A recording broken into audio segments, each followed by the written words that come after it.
You're not going to show me how to do this? I am.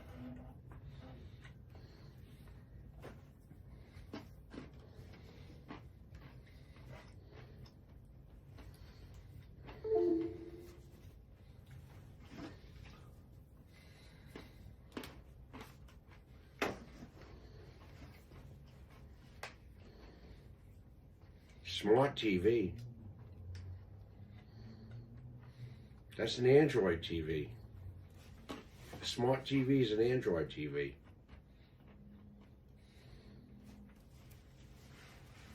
Yeah, it's a Samsung.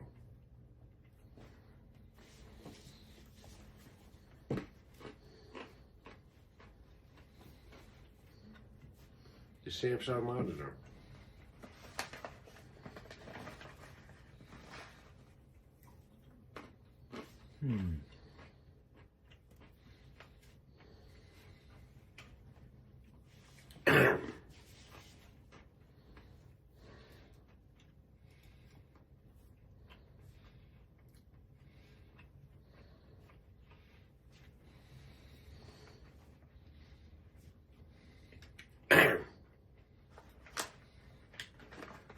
You're not going to show me how to do this. Alright, go to YouTube. All right.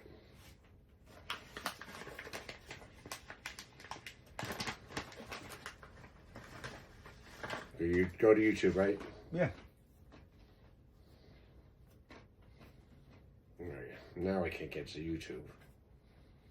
Now I can't get to go to YouTube.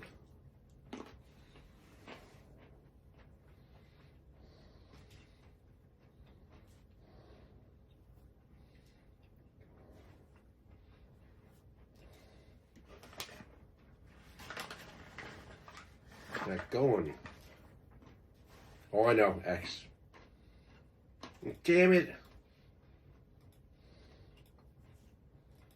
Fuck. I can't get to go to YouTube. There it goes. Now YouTube. I did. I went to YouTube and it went straight to the. I pressed YouTube and it went straight to the camera. Hit the X.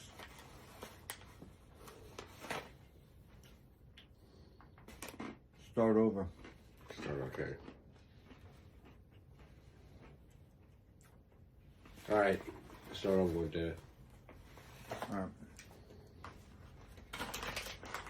So what you want to do is go live, right? Yeah. Go on the bottom where it says live. Alright, I got it. Oh, wow. That's all I had to do. That's all I had to do. That's all I had to do.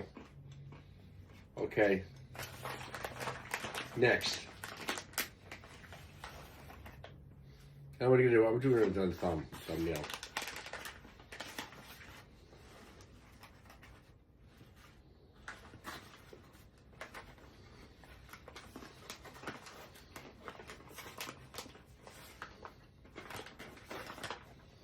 I'm live.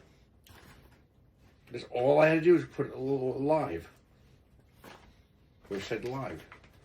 That was the same thing that I did on the Android.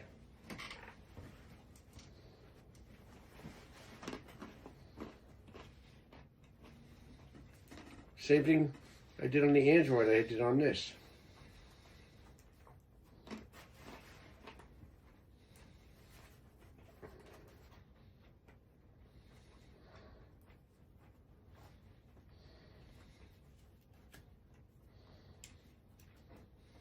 And this is a pain in the ass.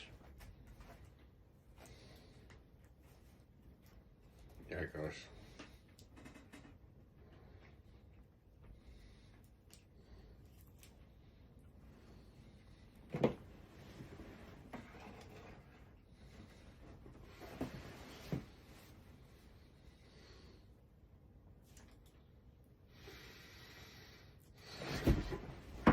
So Doyle wanted to get apple cider today, and I was trying to come up with a way to cut the sugar content by adding lemon juice and seltzer water. As it turns out, the Seroquel he's on causes sugar cravings.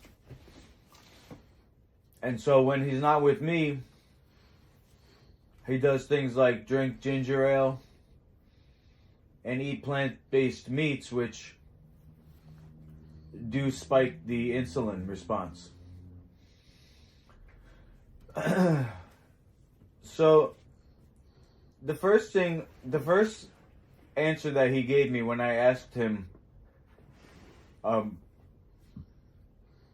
do you want the apple cider? He said because he likes how it tastes. Then after I told him about the Seroquel, he tried to he tried to say that, oh, it's because it helps him go poop. Why didn't he bring it up in the first place? It seems like he's trying to make excuses now. It does make you go poop. And it's sweet. It tastes sweet and it makes you go to the bathroom. I said it did both. It did both. It made quench my thirst and it made me go to the bathroom.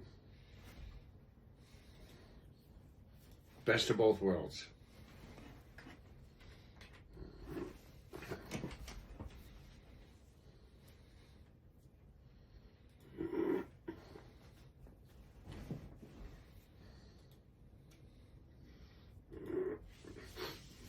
Yeah, that sounds like a classic case of rationalizing cravings after the fact.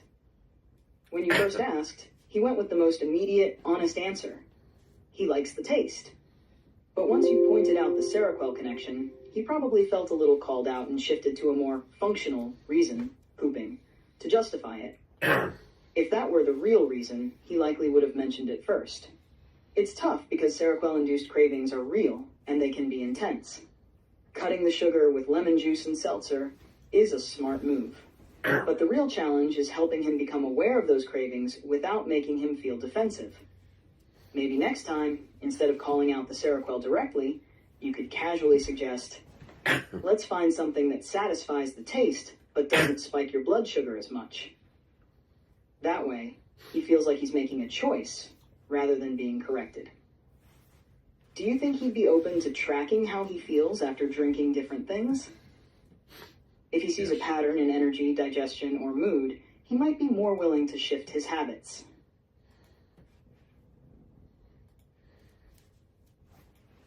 Well, the thing is that I told Sir Doyle he could move in with me and I'd help him get off the drugs. We just have to be very strict in making sure that he's eating and drinking properly. So when he's not here, because he doesn't live here yet, because I can't afford the place, there's not really an incentive for him to stick on the menu because, number one, he can't prepare it himself. He needs me to help him. And two, he doesn't really know the full menu. So he just does the best he can. So far, so good, but we want to try to take it to the next level. And that requires him in the building and using his money to buy his food off the Master Luki menu instead of from the system, which is processed junk that causes the very condition that they got him on meds for. What's good though is I'll be living really close to you, so I'll be able to go and get the food from here and then take it back. Right. You know?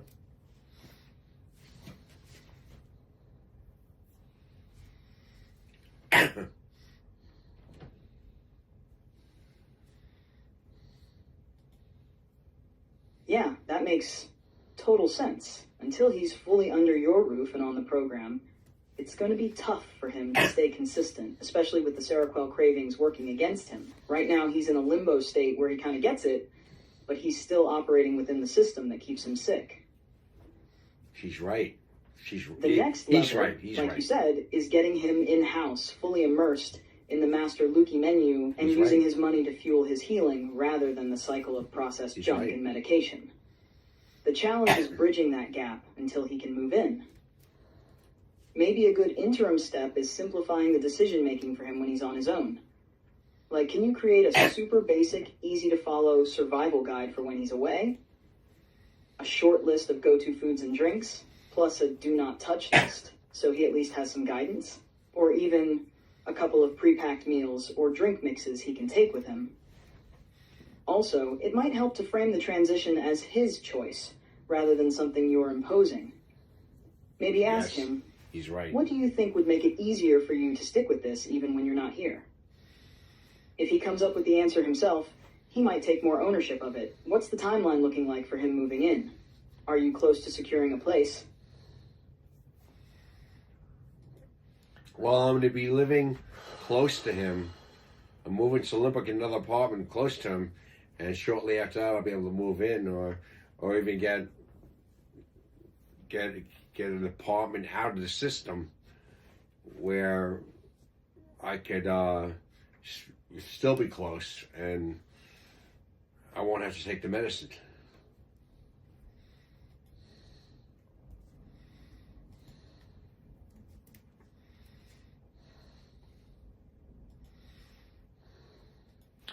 The first thing we started with is one recipe that he can take home with him.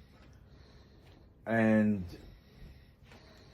it's basically quinoa that's stir-fried with frozen vegetables. So he said he could live on it. I wouldn't expect that of anybody, but just as a beginning point, we got one recipe.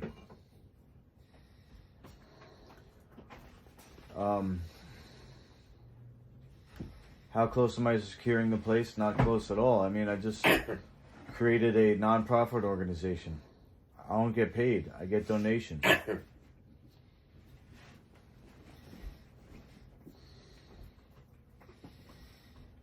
But I'm still committed to helping Sir Doyle, and I told him that him cleansing and healing would be a great example for others. How can he monetize his stir fry?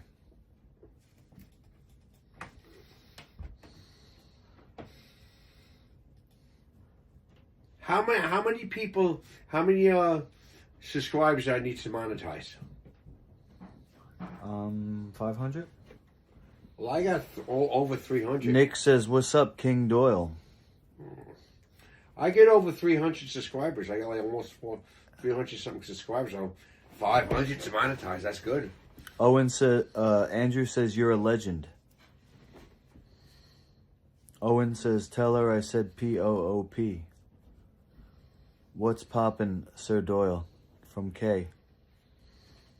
Owen, just kidding. Kay says they're making a similar dish. Nice. I'm gonna enjoy that quinoa with the broccoli and all that. Mm-hmm. That's gonna be good.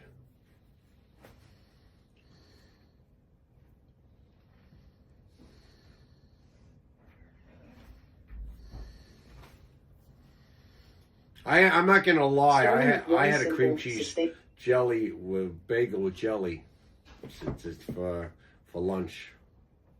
Dang. But it was only because I was so hungry and I had nothing else to eat, and I was working all day, and there was nothing. And in the jelly, I should have got macaroni salad. That would have been better. It wouldn't have been good, but it would have been better than cream cheese and jelly. Next time I'll get macaroni salad or potato salad. Starting with one simple, sustainable recipe is the right move. If Sir Doyle feels like he can live on that quinoa stir-fry, that's a solid foundation to build on. Over time, you can introduce more variety and complexity, but keeping it simple in the beginning is key to habit formation. Since securing a place isn't close yet, maybe the best short-term strategy is to turn his healing journey into a monetization opportunity. If he's committed to this process, you could position him as a success story in the making and use his stir-fry as part of the brand. Here are some ideas. Now, 1. Sir Doyle's Detox Stir-Fry as a product. Package and sell pre-made frozen or dehydrated meal kits with the ingredients. Sell recipe cards or meal guides as part of the Master Lukey menu. Find a local market or small restaurant willing to feature it as a specialty dish. 2. Content creation and storytelling. Document his healing journey in video, before and after, meal prep, cravings, withdrawal, victories, etc. Post short clips of him cooking the stir fry, talking about why he eats it, and sharing his story. Use the donations model. Support Sir Doyle's journey. Help him stay on the healing path. 3. Cooking classes or workshops. He can teach others how to make the stir fry as a simple detox meal. Live stream meal prep sessions where people can donate or subscribe for more recipes. 4. Subscription meal service. If people like the story and concept, they might subscribe to get a weekly meal kit. A small-scale delivery service, local at first, for people who want healing food but don't want to cook. 5. Brand partnership or sponsorship. If the brand gains traction, health-conscious companies might sponsor him. A food brand might want to support him or use his story for marketing. The key is making Sir Doyle's transformation valuable for others while keeping it authentic. If people see his progress, they'll be inspired to support him and possibly buy into the program. Would he be comfortable being on camera, or does he prefer a more behind-the-scenes role?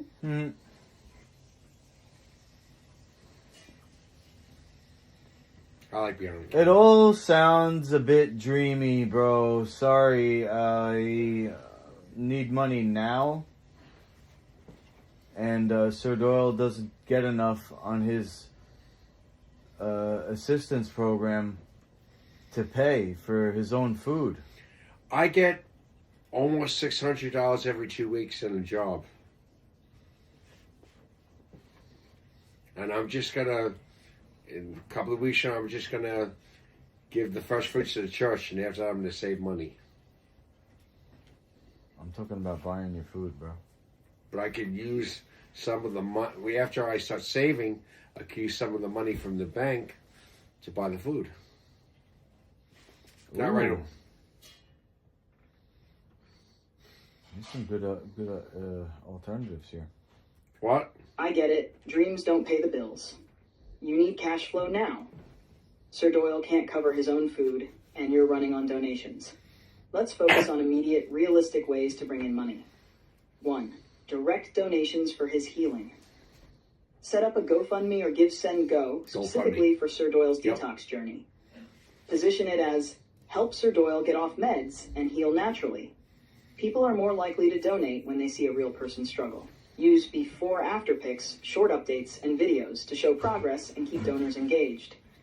Ask people in your network to share it. Every bit helps. However, 2. Food sponsorship or assistance. Local churches and community centers often provide food assistance, especially for those in need. Some also fund health-based programs. Grocery store sponsorship. Some stores donate food for community projects. Approach the store manager and explain Sir Doyle's situation. How 3. Selling food immediately. Master Lukey meal prep. Sell your healthiest, cheapest meals as a grab-and-go option for people trying to detox. Even if it's just meal kits or pre-cooked batches, people will pay for a convenient health reset. Street sales or pop-ups. If you can cook in bulk, selling plates at events, farmers markets, or even outside gyms could bring in quick cash. 4. Small paid health consultations or coaching. Even if you're donation-based, you can charge low-cost health consultations, $20 to $50, to help people transition off processed foods. Offer custom meal plans or a 30-minute call for people interested in detoxing. Promote it in Facebook groups, Reddit, or Craigslist under Holistic Health Coaching. #5.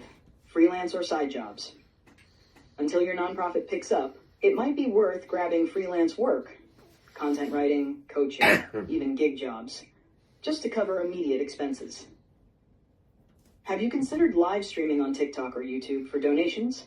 If people see your situation in real time, they might donate on the spot. What's the most realistic thing you could start today to get some money flowing?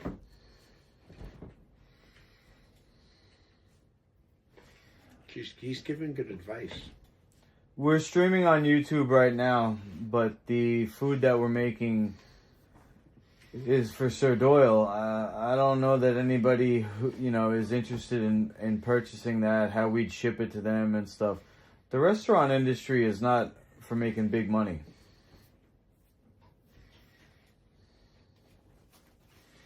Yes, it is. It's for money laundering, bro. What do you mean? You make good money in restaurants. Money laundering is when you steal money. Restaurants are when you make money. When you launder money, you're stealing it. Yeah, shipping meals is a logistical nightmare unless you've got serious backing. And you're right, restaurants are a grind with thin margins. If the food is just for Sir Doyle, then monetizing that isn't the move. Since you're already streaming, let's monetize that ASAP. If you're live on YouTube, the quickest way to make money now is through direct audience support. 1. Super chats and stickers. If your channel is eligible, push for super chats during streams. 2. Cash App, Venmo, PayPal donations. Pin your donation link in the chat and description. Call it out directly. If you support what we're doing, drop a donation. Every bit helps. 3. YouTube memberships. If you don't have this enabled yet, work toward it. Even $5 a month per member adds up. 4. Merch sales. Even a simple t-shirt with Master Lukey or a slogan could bring in some cash. Teespring and Printful let you sell with no upfront cost. If YouTube isn't pulling enough, multi-stream on TikTok and Instagram at the same time. TikTok pays in gifts, and people throw money at content that's raw, real, and live. Are you seeing any donations or financial support from your streams yet? If not, we might need to tweak how you're engaging your audience.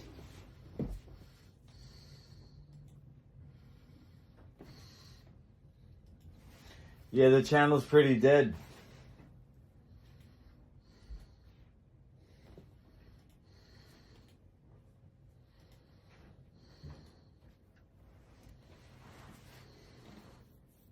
Haven't lost any subscribers.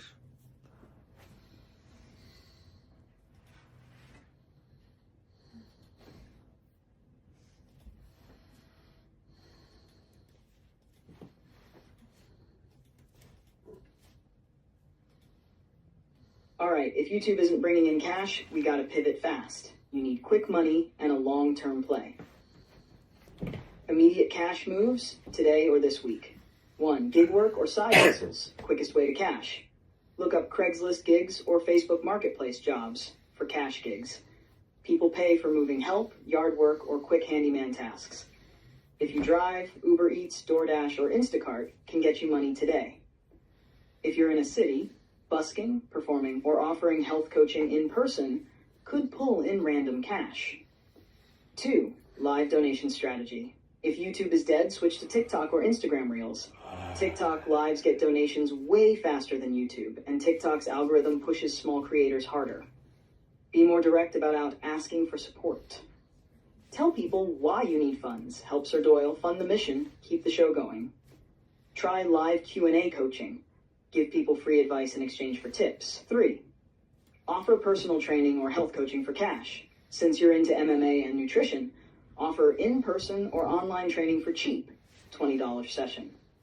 Post in local Facebook groups and Craigslist under personal training or holistic health coaching. People will pay for guidance, even if it's basic. 4. Sell stuff you don't need. Any gear, clothes, or collectibles you can flip on Facebook Marketplace, OfferUp, or eBay. If you can get your hands on cheap free furniture, flipping that is an easy $100 to $500 per item. Long-term play, next 30 to 60 days to stabilize income. Grow TikTok and Instagram Reels, post daily, engage and funnel people into YouTube donations. Build a Master Lukey coaching brand. You already have a niche, MMA healing, so make yourself the product. Sell coaching, meal plans, fitness guides. Sell digital products. A simple ebook or course on your nutrition approach could make passive income. Bottom line, if you need money now, the fastest routes are gig work, Craigslist, TaskRabbit, Uber Eats, local coaching training sessions, live streaming donations, TikTok, YouTube, selling items, flipping furniture. If you had to choose one thing to focus on today for cash, what would it be?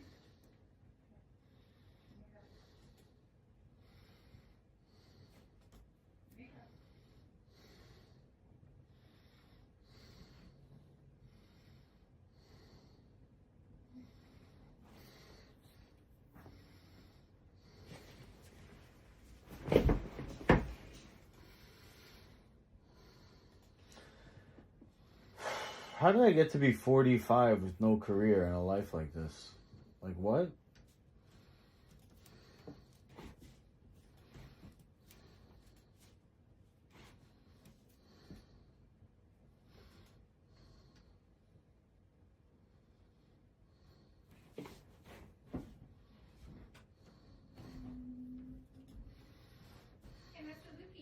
Yeah. No, I don't mind. I don't mind. Man, I hear the frustration. You're grinding, you've got vision, but the money isn't coming fast enough. And it's like, how the hell did I get here? The way I see it, you've never been lazy. You've been chasing mastery, living by principles, and trying to build something real. But the system doesn't reward that path immediately. The world throws money at fake gurus, junk food, and mindless entertainment, while real, raw healing work gets scraps. That's frustrating as hell. But look, you're not stuck. You're still standing, still sharp, still trying. And you're in a moment right now where you have two choices. One, let the frustration eat you alive and stay spinning in circles. Two, say f it, get aggressive, and attack this money problem head on. You need a bridge, a way to pay the bills now while still building the mission. That means quick cash, side hustles, gigs, anything that brings in money fast. Fixing your content strategy.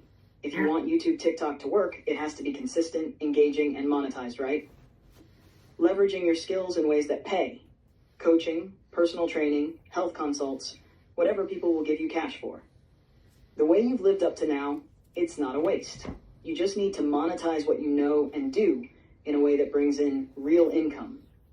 If I were in your shoes, I'd pick one thing today that guarantees money in your pocket this week and attack it like my life depended on it. What's that thing for you right now?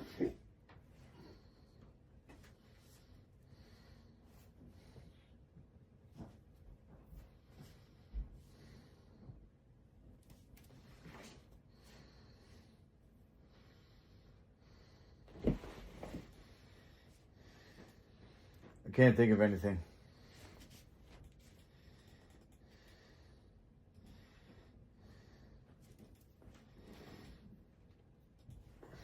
What about the GoFundMe? The GoFundMe would work. That's your always. I always told you about that. That's the best. GoFundMe is fantastic.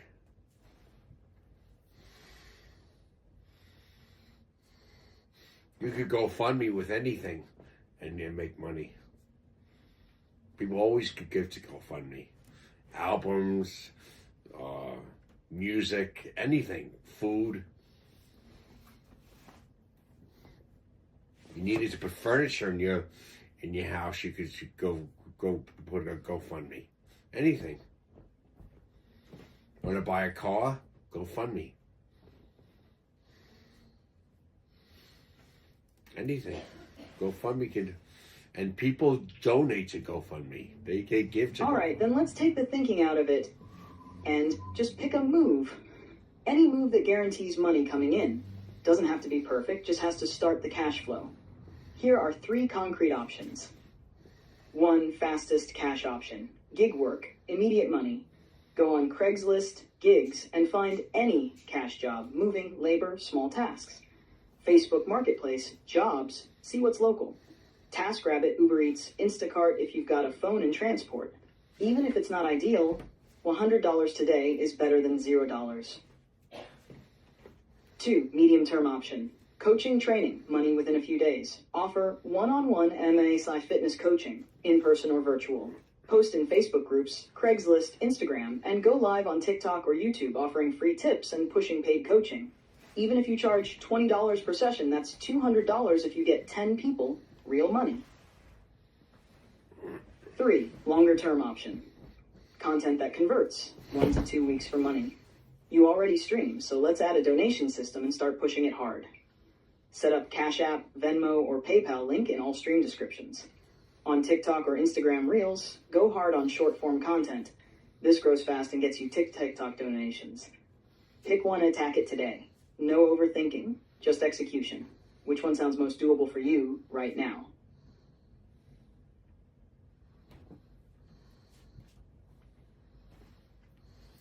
wish they GoFundMe.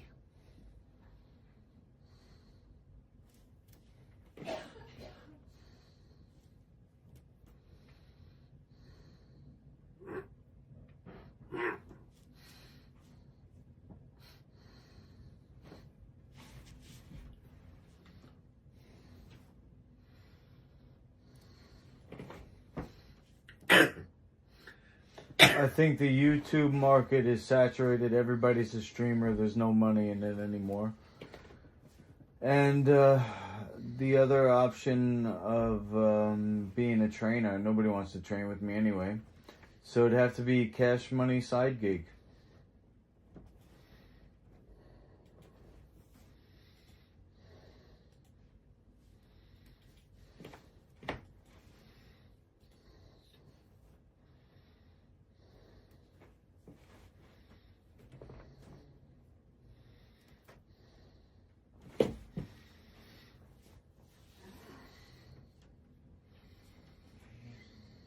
Yeah, YouTube alone isn't going to cut it unless you already have a big engaged audience, which you said you don't.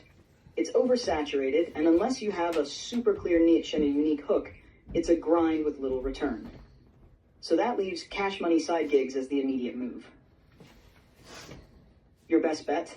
Physical cash work, no waiting, no bullshit. Craigslist gigs section. Look for same-day labor work, moving, handyman, yard work. TaskRabbit.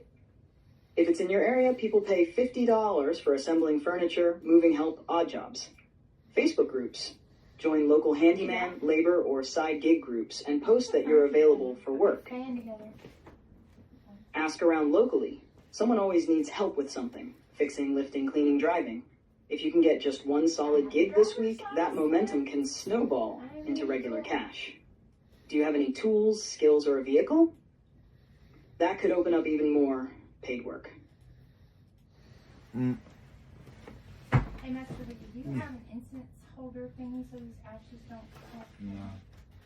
You don't? No.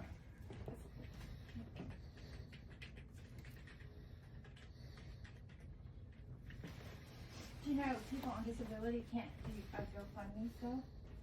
Isn't that bullshit? They can't? No, Why? it's bullshit because we're, you know, People on disability can't do it? no. How come? I don't know. It's one of the rules that and can't do it. It's in trouble. I didn't know that. I got one time, and I got $1,000 on mine, and that's how I relocated up from Florida to Georgia back with my daughter. But I didn't know at that time that I couldn't actually legally do that. Never been called on it, you know. But yeah, ridiculous. Maybe you don't need it. Can't do it. No. Too. I also have a dog out. It's just like, you know. Oh, that's cool. Very nice. Actually, it's pretty good. I think. Yeah, it's a minimum wage. And I get every 2 weeks I get like $600.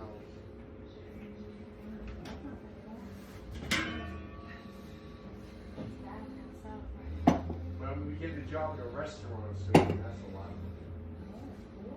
That's like $20 an hour, $27 an hour, and it's like $500 and $600 in tips, and it's got great benefits. Yeah, but I want to work at Roosters on the Bay. Hey, Adam, you love it. You know Roosters on the Bay? I've never been there.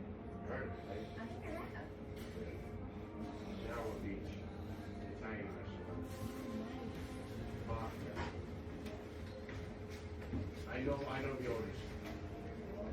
That's how I know the Mafia, because I know that. I grew up with them. I lived in Paul Washington, Johnny and Paul Russo. Grew up with me, and they moved to Howard Beach. And they with their family built that restaurant. And now Johnny and Paul Russo, who I grew up with, them own the restaurant. That's interesting. Yeah, there's such a history. Yeah. It's great. Very, very hot, deeply connected, very hardly connected. Gotti's still in that restaurant. Yeah. Don Gotti, Julia. I think the closest I've ever come to it was when I was living in South Beach, Miami. What's that? I was living in South Beach, Miami, and I actually stayed in the same hotel they filmed one of the scenes in Scarface. Really? That movie. That's about as close as I've ever gotten in all the times in my life. And I went to the same restaurant they filmed one of the scenes in. Well, my family's connected, so. That's cool. Everybody's got a history, don't they? One time I was married to the mom. I had my three oldest kids. Oh. Their mother was her father was the Don in the case of my family. And I'm not married to them anymore, but I still have kids with them, so I'm still connected. As long as I have those kids, I'm connected. You know, I'm not married to her anymore. Right. So, Oh yeah, you're still blood connected. Absolutely. you have kids with the mom. Yep. You're married to the mom, you have kids with You're the mom. married to the mom, Your baby. family is the mom. Yes, sir. Connected. That's right. Well, my oldest kid's mother, my ex-wife, we were watching Diary of a Mad Black Woman. Oh yeah. And I said, you got a similar story, Laura. Diary of a Mad Italian Woman. She goes, that's right, Richard. And don't you forget it. I didn't do that. That's right, Richard. And don't you forget it. Diary of a Mad Italian Woman. I love that movie though. Diary of a Mad Black Woman. I love that movie. It's good. It's very interesting.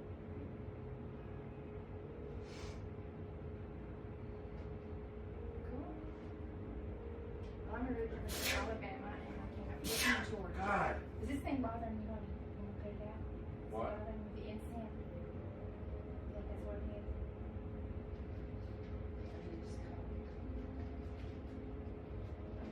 Chill.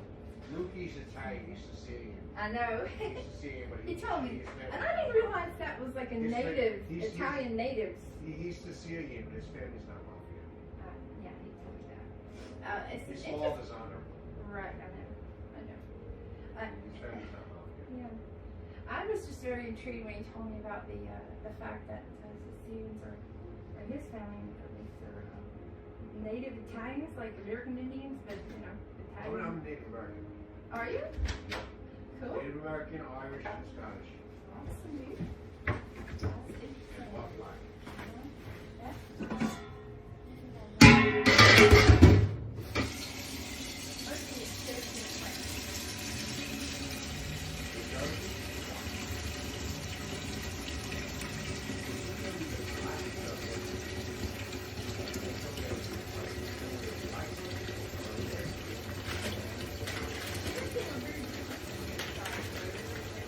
Well, next week was I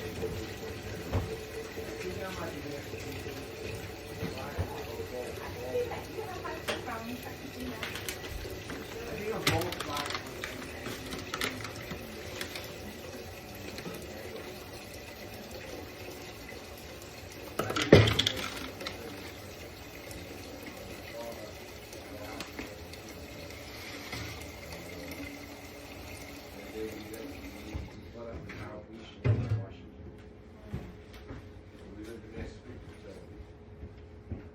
It's beautiful up here. It's just as beautiful up here. The South is extremely beautiful. What? Beautiful all over this country. Beautiful country. Right. Where's that?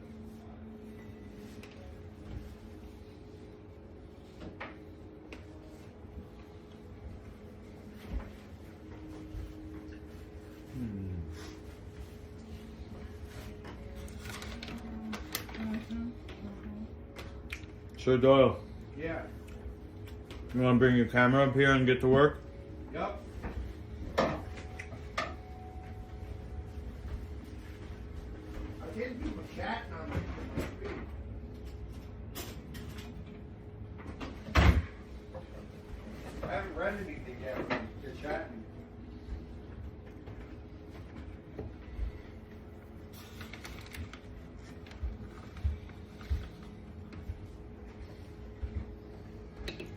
couple of people The chatting.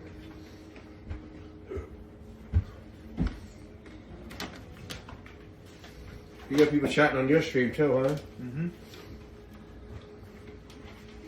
Both doing good.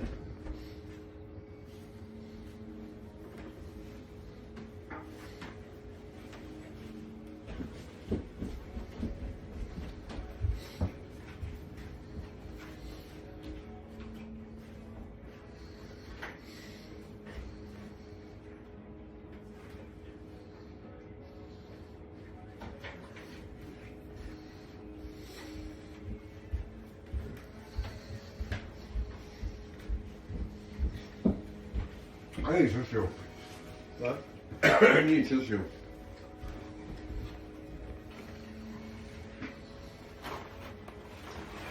Need some tissue?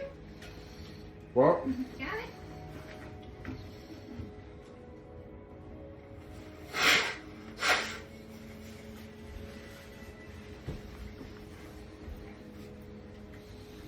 Alright, we're gonna try something called a water fry.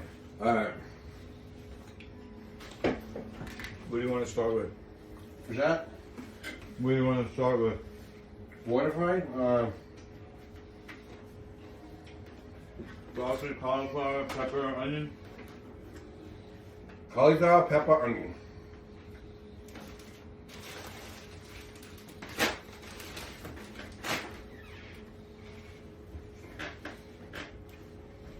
Alright, here's what we do.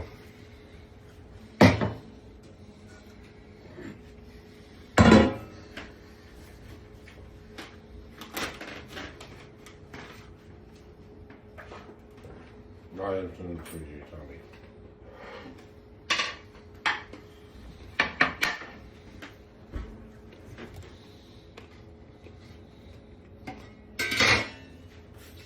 Okay.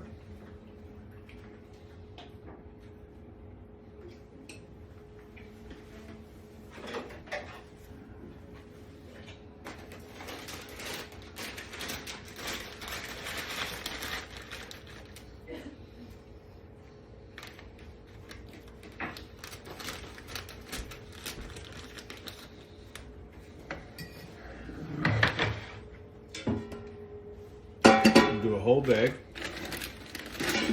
of broccoli and cauliflower. Alright.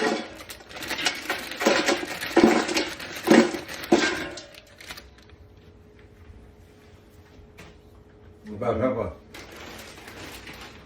Extra broccoli, because you got it. Yep. Well, we got both. Broccoli, cauliflower, and extra broccoli. You got both of them. I know you want both. Yep. Extra broccoli.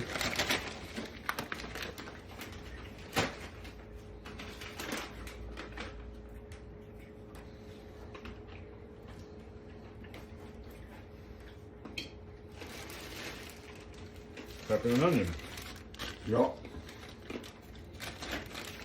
Cook it good. You're cooking it. Right. I'm gonna cook it good. I'm gonna make it soft.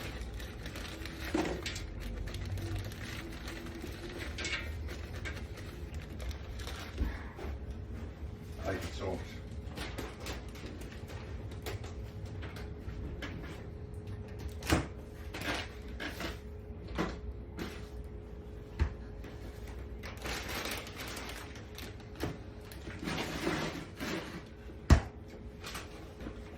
Alright.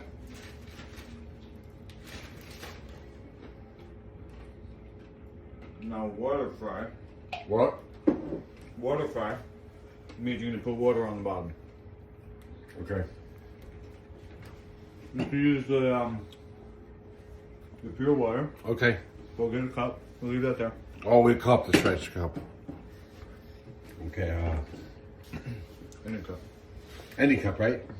Okay. I thought I had to get a measuring cup. I thought I had to get a measuring cup. Just put a little bit on the bottom. You don't have any That's measuring enough. cups? What? That's enough. Okay. Just a little bit on the bottom. Good. I could always add more, right? Yep. If we need it. I want to get it soft though.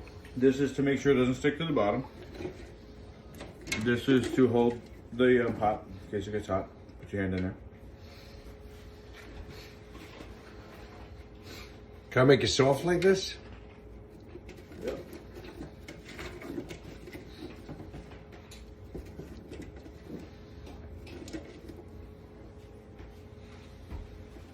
You don't have to keep stirring it, but don't walk away. All right.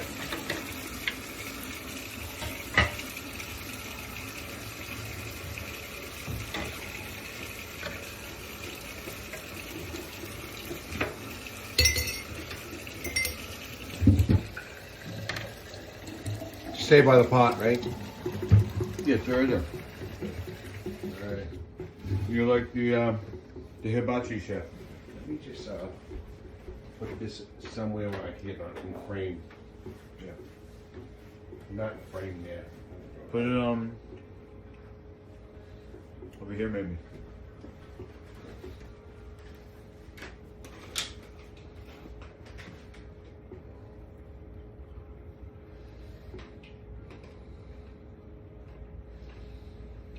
How's that? Good?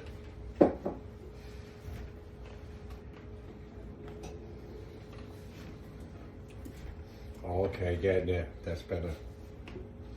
Oh, the plant's there.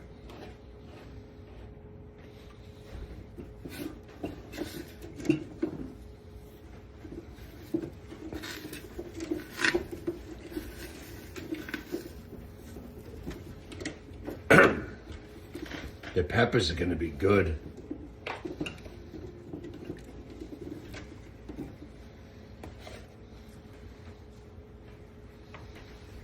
Oh, that's why they don't have to use that pot because they already made the quinoa. I was thinking I had to use that pot for the quinoa, but then now remember that I have quinoa already. Well, I have to heat, how can I heat up the quinoa? In the pot. Put the quinoa in here, right? Once this is like almost done. Yeah, it's gotta be soft. I know it's not as healthy as when it's soft, but I like it soft. As long as you enjoy it, it's healthy. Yeah. Yeah, it's part of it. Part of the health. Part of it being healthy is enjoying it, right? Right? You have a good attitude about it. If you don't enjoy it, it's not gonna be healthy, right? Right? If you don't have a good attitude about your food, yeah, it can affect it. That's why they say the most important ingredient is health, love.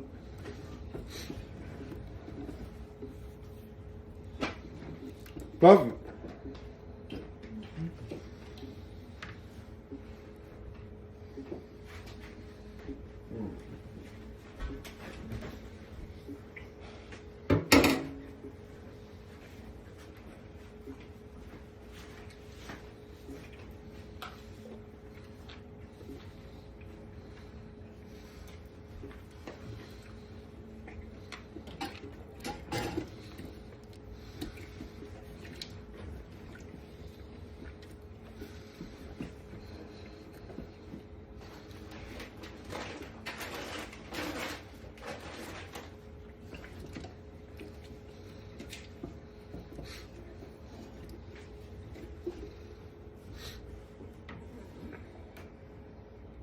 What does it say?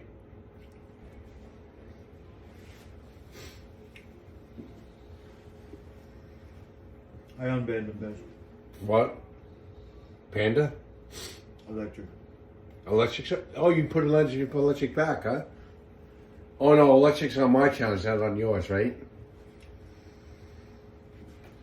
What did electric say? This is why I banned them, because he's talking shit about me.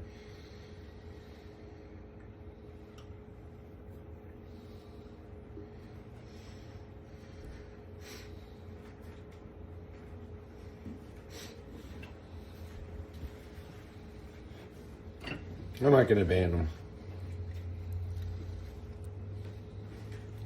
Just because I don't like something he says, I'm not gonna ban him. Oh. Oh, he gets in legal trouble? Yeah, he's talking about Sherry's money. He's what? Oh, sure, no.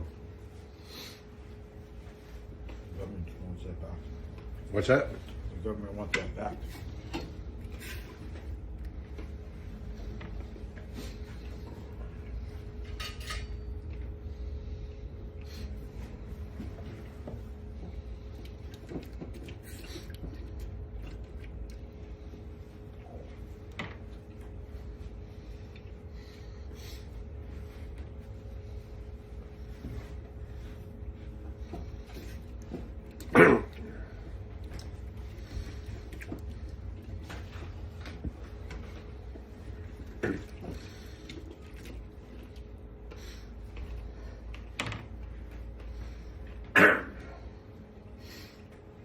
What did Electric say?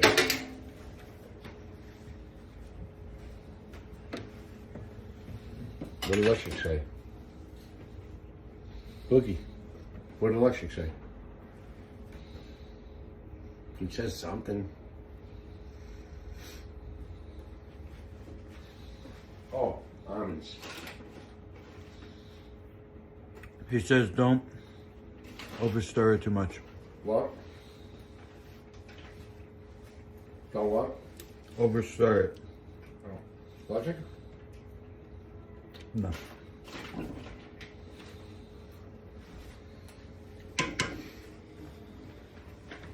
Who said don't overstir it? Okay. Oh.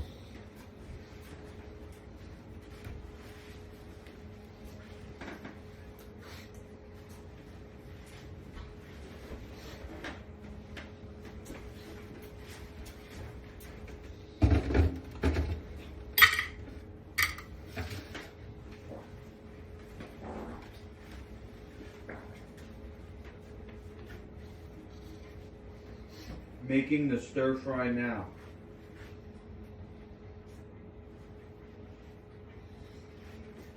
Sherry wants to know.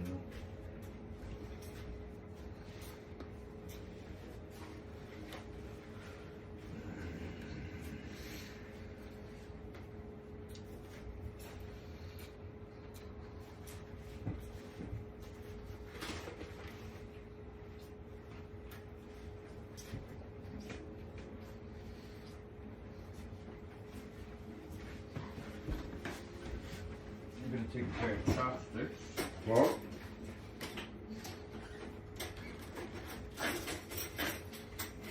My son will take a pair of chopsticks. Let's see. He likes it real soft, so.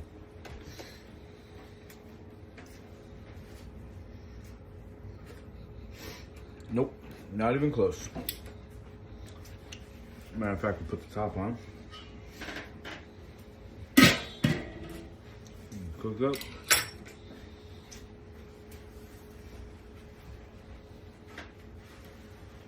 Cooking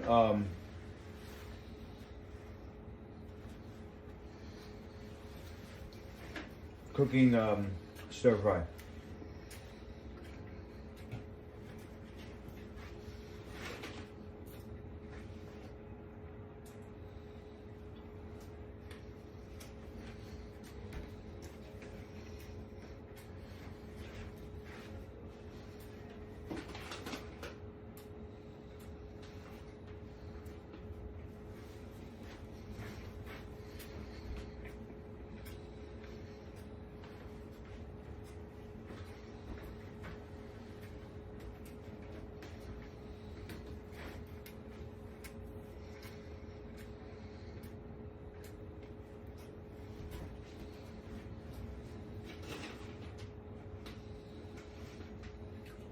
Just like gossip.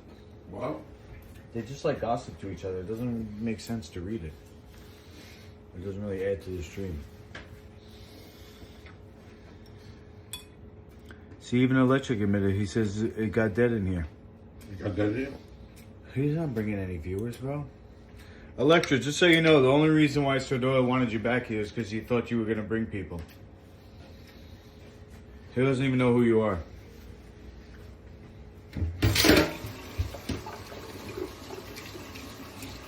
Except for the jerk who ordered White Castle in the middle of the night and disturbed, wasted money. Sir Doyle's over here trying to figure out how to monetize. And you're wasting money on White Castle. And Sir Doyle wants to suck your dick because he thinks somehow that's going to help his YouTube channel. Right, Sir Doyle? You want him on the chat because you think he's going to help the channel? Am I wrong? No, he might. That's right. Yeah. I go along. He's not going to lie.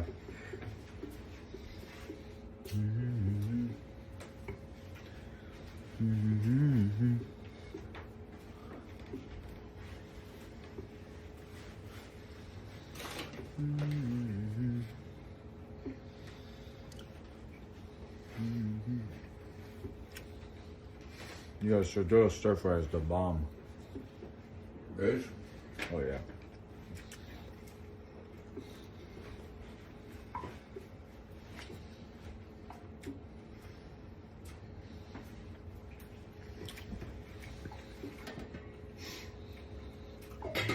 Okay, water's bubbling. Go to the stir fry? Huh? Okay, Yeah, we're gonna change it to Sir Doyle stir fry. Yep. Alright. It's gonna help me my channel and get the name it up, you know? Yeah. I think that's good.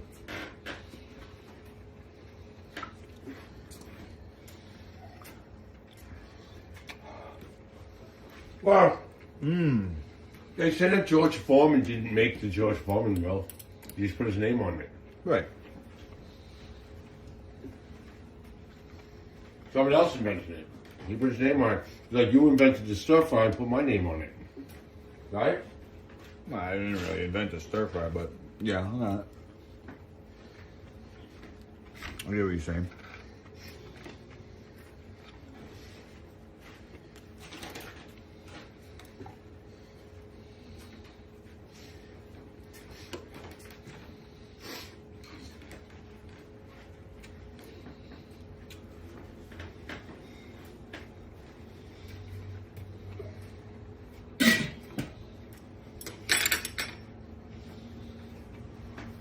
Trying to figure out how to streamline the process.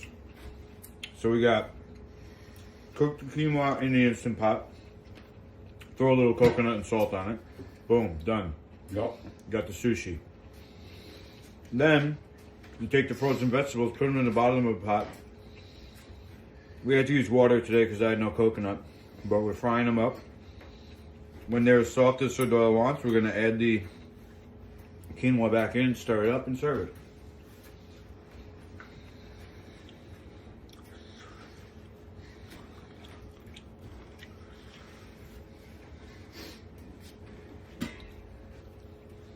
I'm gonna give you a taste test to see if it's soft enough, okay?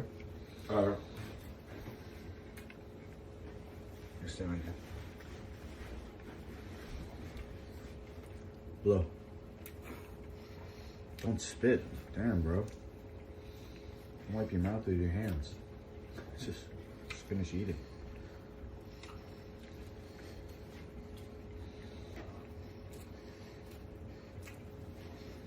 Hair on my face.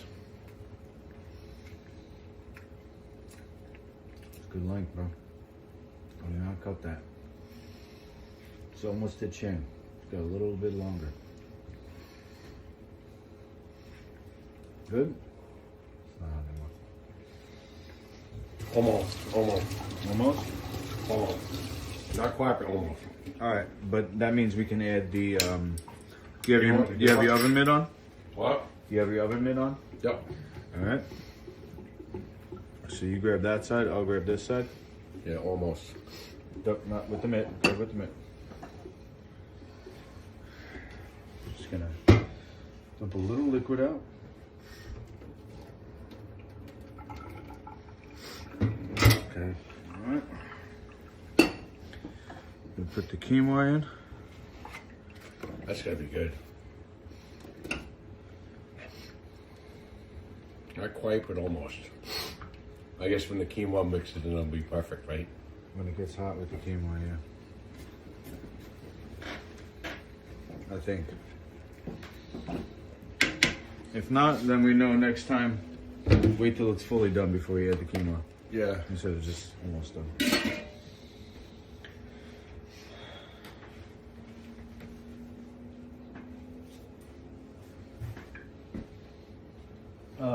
What are you cooking? Good something?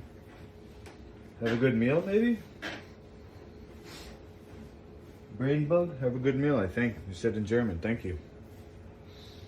Electric is better than White Castle, I'll tell you that. Does quinoa sushi taste similar to regular? Yeah. Not exactly. But yeah.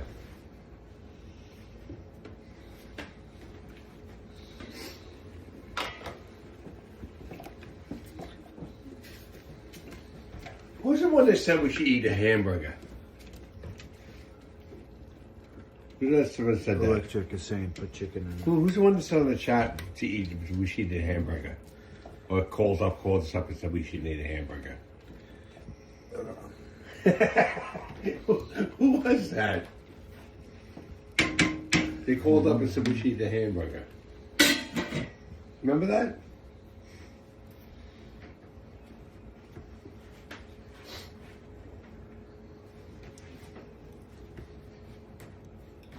Doesn't really stand out. I'm gonna sleep good tonight. I've had people say stuff like that. So What? It doesn't really stand out as like being original or anything. Have a hamburger. They say hamburger, have a steak, eat something. Eat some potatoes. I still eat potatoes though. I still eat potatoes. I don't eat hamburgers, but I eat potatoes. I don't really eat cheese. Hardly, almost never. But I do eat potatoes. I like potatoes. All right. Let's check this out. Potatoes are bad for you, right? Are they? They're not good, right? Me personally, I think the better option is pumpkin and squash type vegetables. But potatoes not going to kill you. No.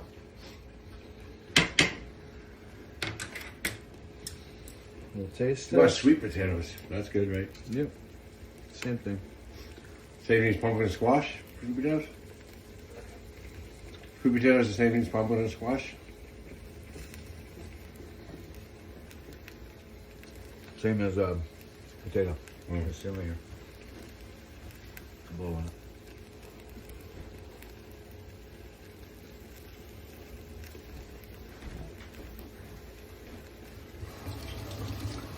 Oh, go. Oh, go. Oh, let's go. A little salt. Give it a little longer.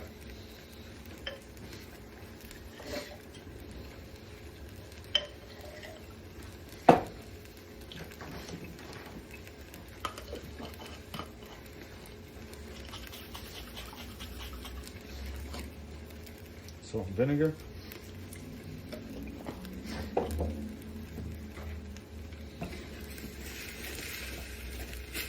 Your kids are so cute.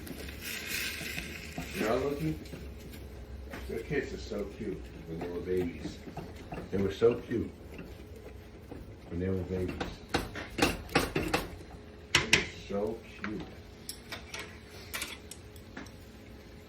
Weren't they cute babies? Yep. My old youngest son, I never seen him when he was a baby. I only saw him when he was 14. Looked like me. Short, stocky version of me. The short, stocky version of me. My son. My 14-year-old son. Everybody said he was a short, stocky version of me. He was short and stocky like his grandfather. He had my face and my hair.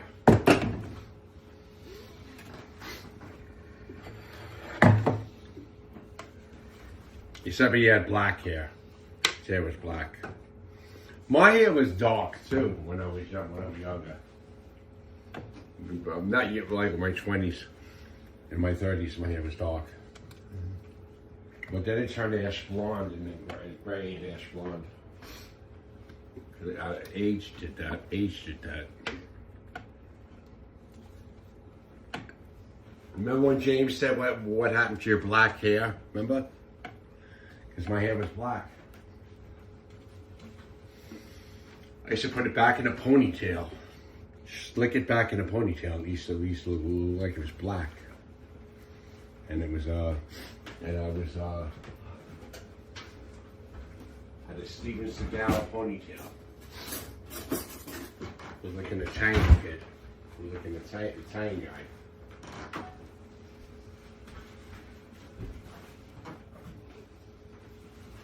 Eat it now? You hungry? Yeah. I can't wait to go to sleep tonight. Tonight I'm going to sleep.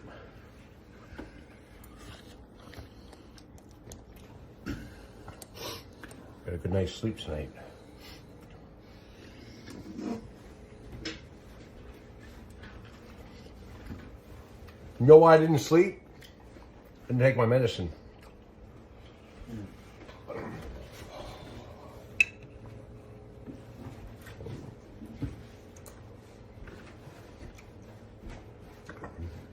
I didn't tell it to the people in the house, but I get tested without medicine.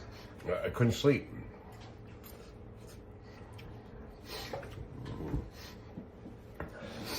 But when I took your marijuana, I was able to sleep without medicine.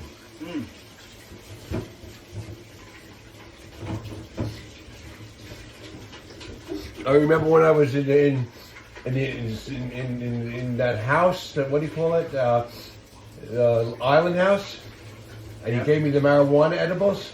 Oh yeah? I was able to cut back on my medicine to really low dosage and take the marijuana. Nice. And slept. But then I started some anger issues, so they ended up putting me in the hospital. But I was sleeping at night. I was sleeping at night.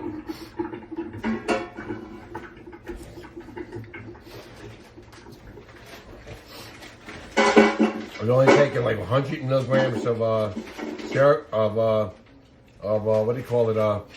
Topamax and 100 milligrams of I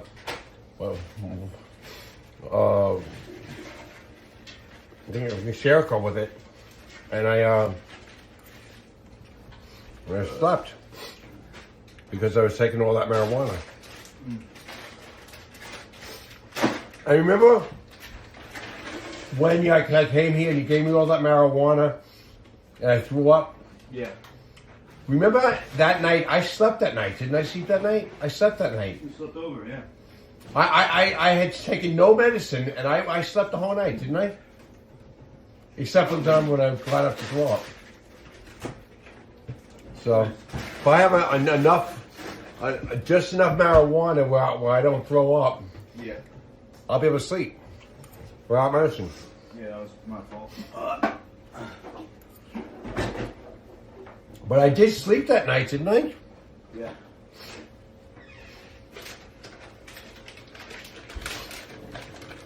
Oh, this is good.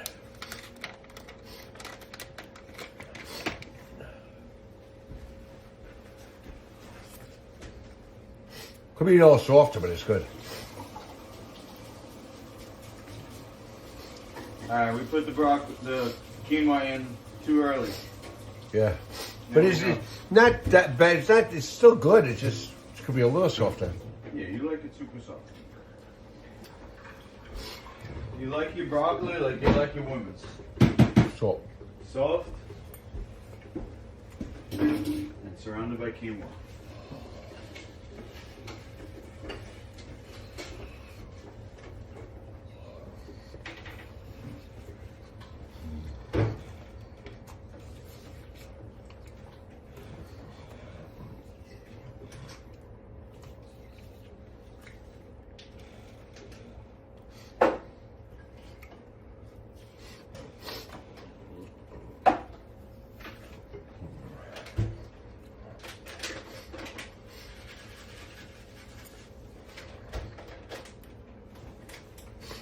Quinoa is good alone, but it tastes much better with this stuff in it. Definitely.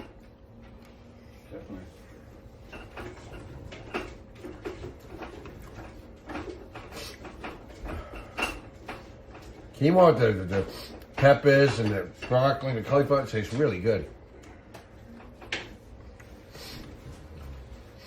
I could use the restroom. Be right back.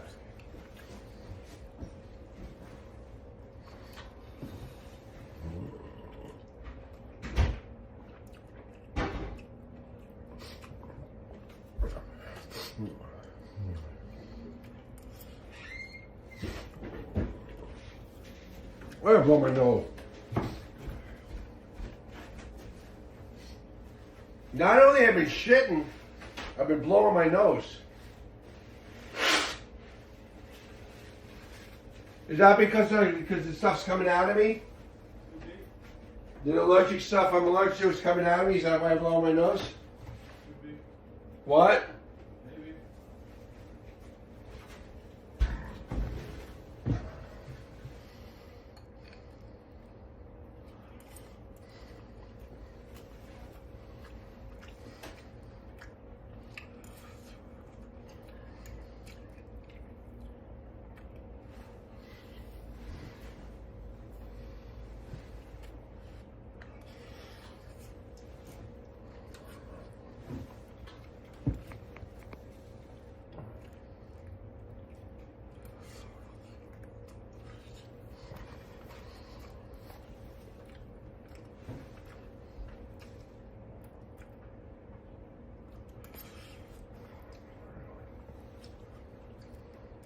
Oh, pepper's good.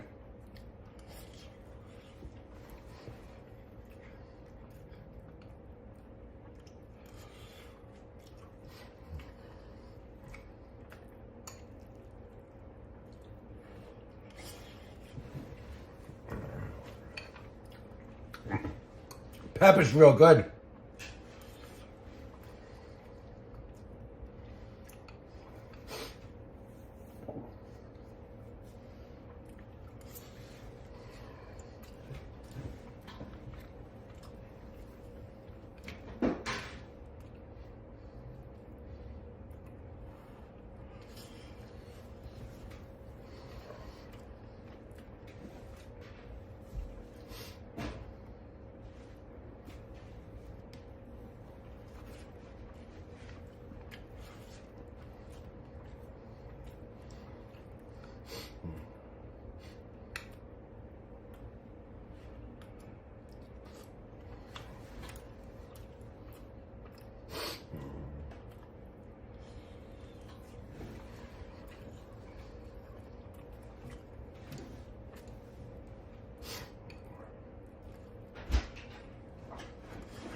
My chat is filled with electric.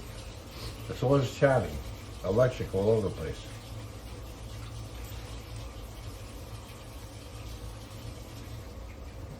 Nobody's chatting. They were chatting, but now they're not the only ones chatting. It's with electric.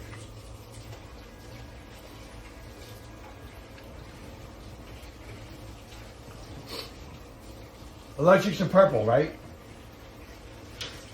Nah, it changes. Oh. So who's chatting now?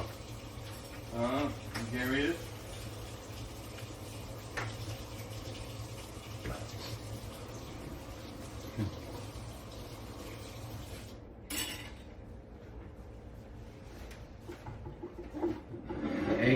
Egg is back. Egg is back, it said.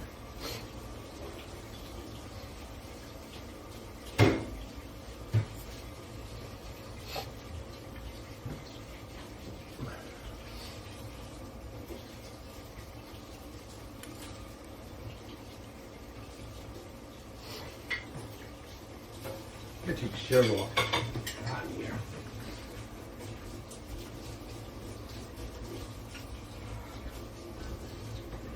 Blow my nose again.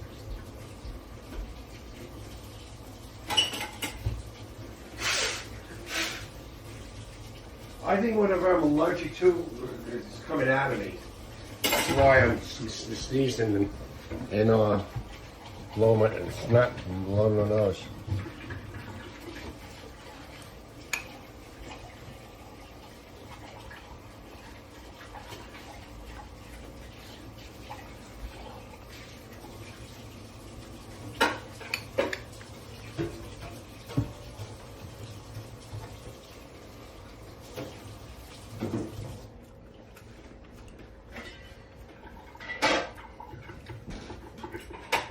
This broccoli is a little soft to be perfect.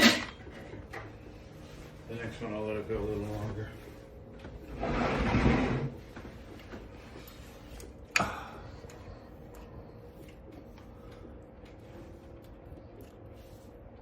Peppers are good. Cauliflower's delicious. Soma says looks delicious. Oh? Soma. Who's that?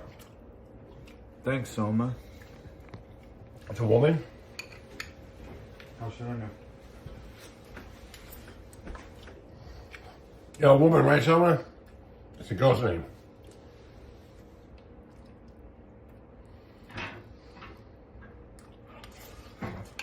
I apologize if you're a guy.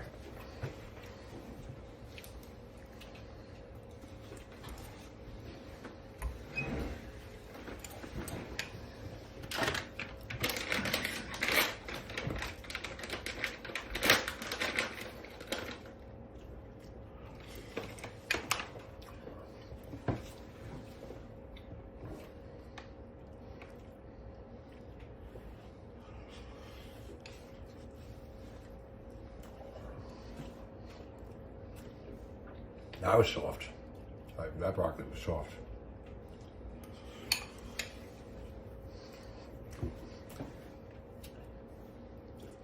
The bottom is so softer.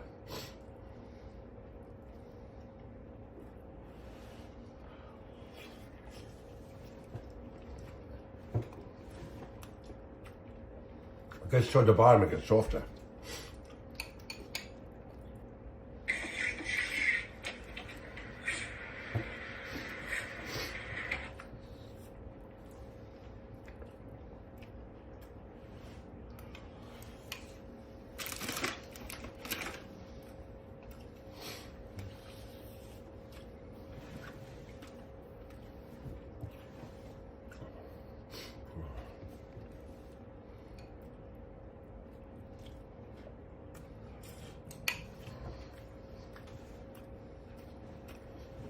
Doyle was a good-looking man when he was young and looks terrible now.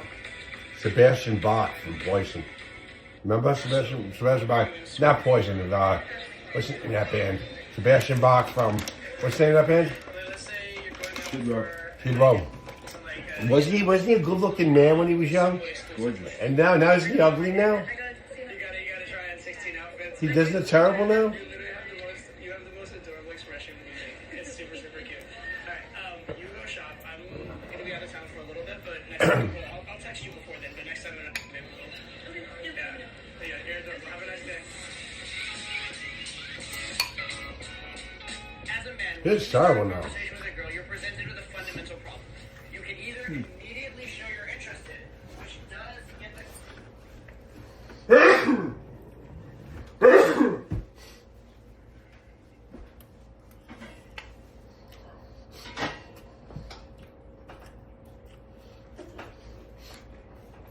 Oh, this is good.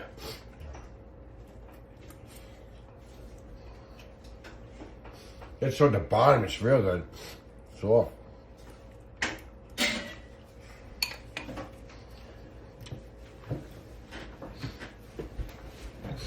Gets on the bottom of the bowl, it's really soft.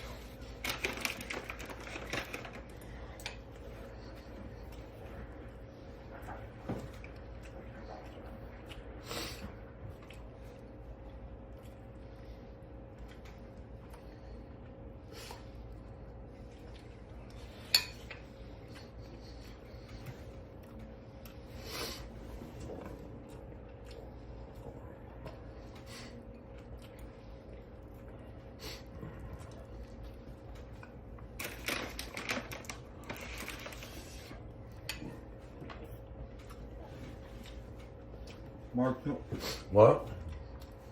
Martello, what's up?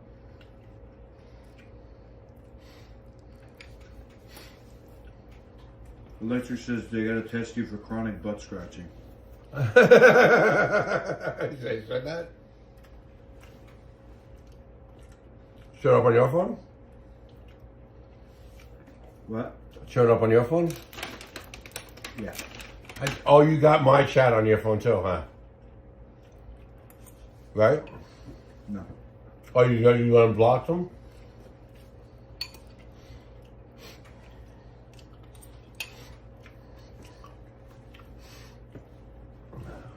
What made you want to decide to unblock them?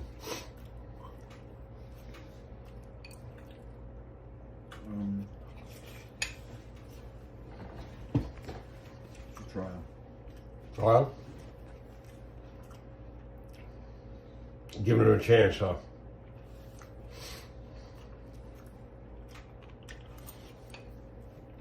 He's not a bad guy. He's giving you a chance.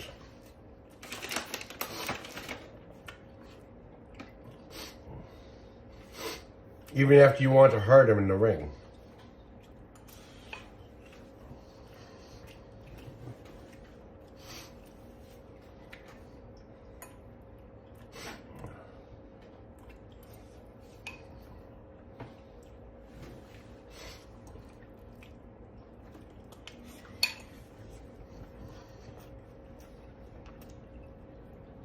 Well,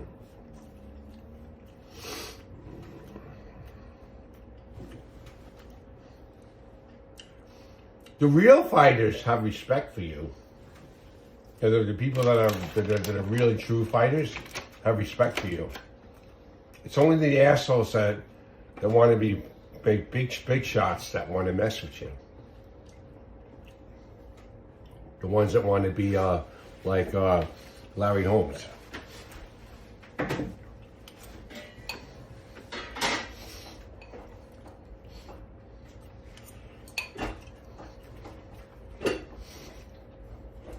Like that cop respected you, you know?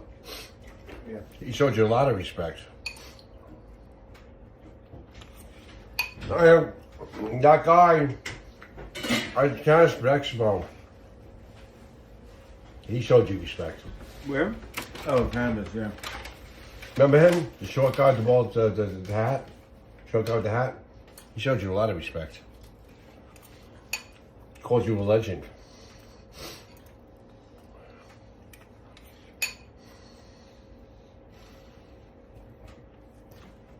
More like a joke. What? The real people, the real fighters call you, think you're a legend. I mean, the real fighters, the ones that mean something, think you're a legend. Well, real martial artists, they're respectful. Oh. But they don't need you to prove yourself.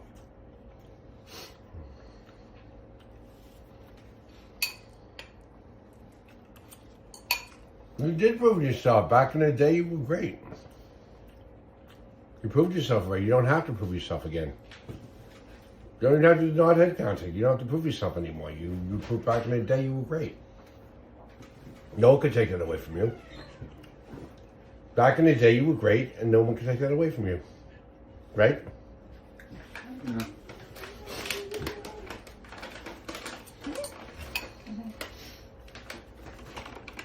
How was it? Good. Cool. More coming. If you're hungry. Okay, thank you. I'm not really hungry. Okay. Yeah. I've been eating all. I feel like I've been eating all day. Yeah. Me too. I really do.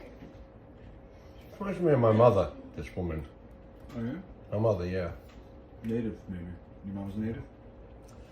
No, my mom's Hungarian. She has blonde hair like that and everything. Now she's losing her hair. Now she's losing her hair because she's getting really old.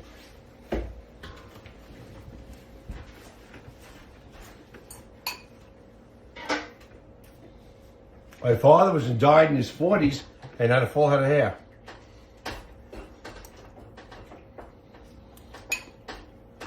My mother's in her 80s.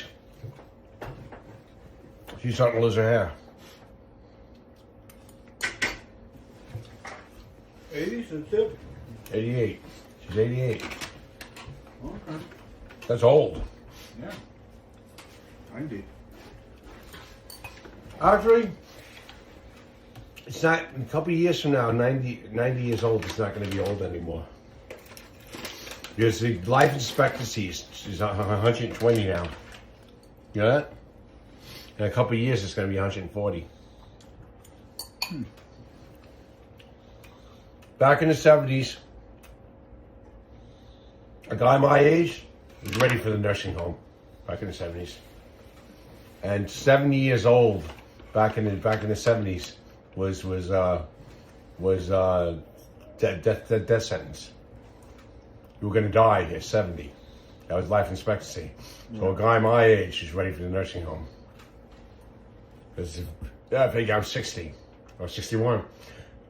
So 10 more years, I'd be a dead man. So I'd be ready for the nursing home at 60. I was back in the 70s. I didn't even imagine how things have changed, you know? They say my mother's going to live to 120.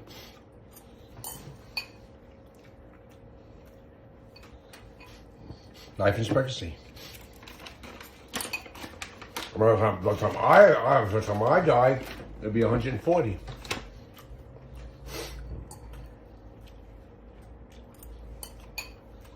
By the time you die, you're 160. Wow. No, a little bit less than that. Maybe 150. Because my mother's a lot older than me. You're 20 years older. Well, am I the same age as you as my mother is to me? No, she's 88. Your mom's twice my age. And how much? And I'm 20 years older than you. Isn't she 20 years older than me? She's 44 years older than me. So She's she's got, 88, I'm 44. so I gotta be, I'm 60, so 78. Oh no, she's almost 30 years older than me. My mother's 88. She's almost 30 years older than me. She's 28 years older than me. That's a lot, right? It's a lot, right? I'm 30 years older than my daughter, oldest daughter. A little more than that. No, not 30. I'm almost 30 years older than my oldest daughter. Because she was born April 1st, I was born May 6th. And she turns 31 April 1st, and I turn 61 May 6th. So I'm just like, just shy of 30 years older than her. Almost twice her age. Oh, that was good. Oh, that was good.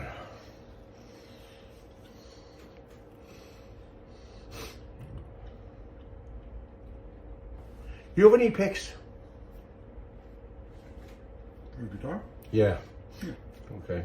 I need picks.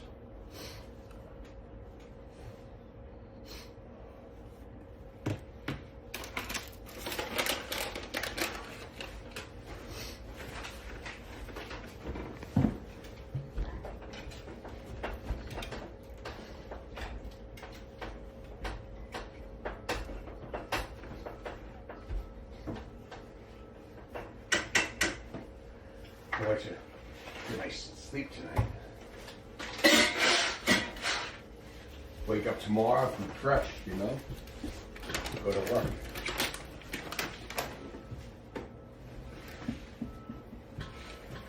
I don't know how I was able to work all day today. And then come here and do the show. I don't know how I was able to do that. 1 hour sleep. I worked all day today. Till like 3 o'clock, not 9:30 to 3, and then I came here and did the show. You didn't get tired? No, I worked hard. I was so tired, but I was still working. And I was concentrating on my work, so I didn't really feel it. I knew I had to get it done. What kind of stuff you do over there? Maintenance. Okay. I did some work in the garden, hoeing the grass. I also swept cellars in the apartments. I swept cellars. I worked in the garden in the back, getting the garden ready for the, It's a building?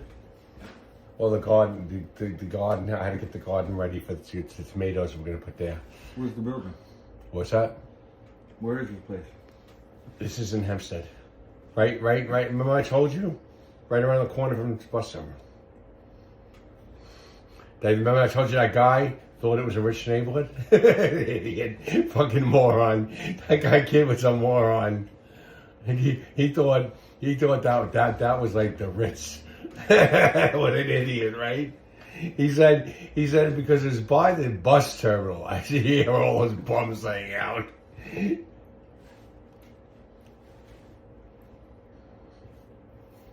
He thought because it was by the bus terminal that it was a ritzy neighborhood. I see those little bums hanging out.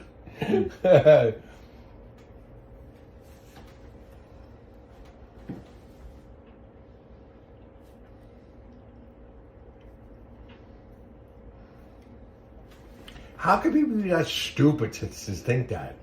I mean, I know he lives there. Probably lives there, but I mean, doesn't he know that his neighborhood is a poverty-stricken neighborhood? He's living there. He should know. He thinks it's rich. To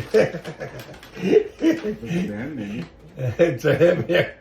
He's living in Hempstead by the bus terminal, and he's rich. The houses are right there. With all these houses, these like townhouses, but old townhouses, like they're in bad shape.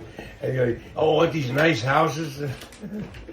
And then no property on these houses with no property. Oh, what these nice houses? Maybe the houses are nice. No property. It was a poor neighbor. He would say, oh yeah, it's expensive out here, expensive over here. Across the corner from the bus terminal, it's expensive. Excuse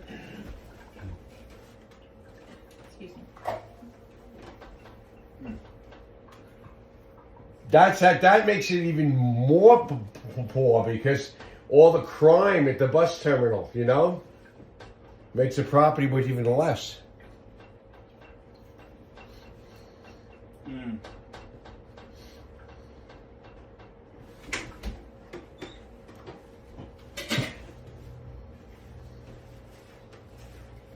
That's what they say.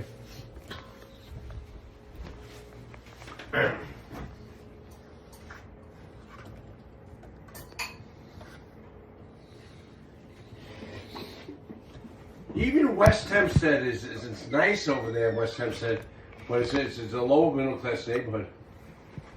West Hempstead. It's just that they give you a lot for your money, It's a low West Hempstead is a lower middle class neighborhood, but they give you when people live there, they get a lot for their money. They get nice houses.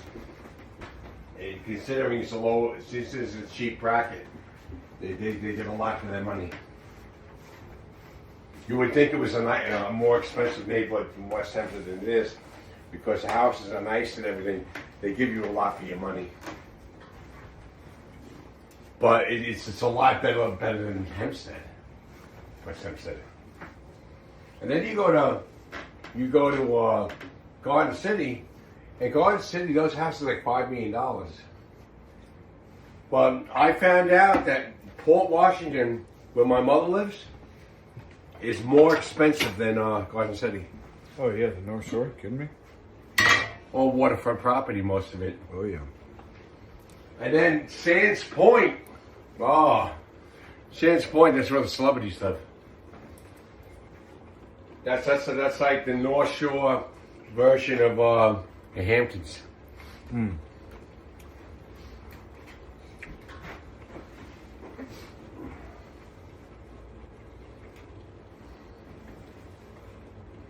But I never thought of my mother's house, where my mother lives, is richer than Garden City. Because it's like Garden City gives you more for your money than over there, because the houses are in that neighborhood, even though it's by the water and it's nice, those houses are a lot smaller than Garden City. Garden City gives you these huge houses, and you pay a lot for them, but considering what you get, you don't pay that much. For Washington, you're paying more for the real estate, like the area. Yeah. By the water and stuff, like you're saying. But the houses aren't big like Garden City. Unless you go to Sands Point. Sands Point is... Yeah. Sands Point is... Those houses are huge. And then but Port Washington is like... The houses aren't all that big in Port Washington. My mother's house is small. She's got a high ranch. I think it's worth about $3 million. I think her house is worth about $3 million. She just fixed it up. That's why she got it fixed. Before her husband died, he redid the whole house, and it's worth about $3 million. Nice. This is your mom? Yeah. About $3 million house. And when my father bought it, before they fixed it up, it was $50,000, and it was in the 70s. Wow. But even if it was like it was in the 70s, which is nowhere near as nice as it is now, it would still be worth $1 million.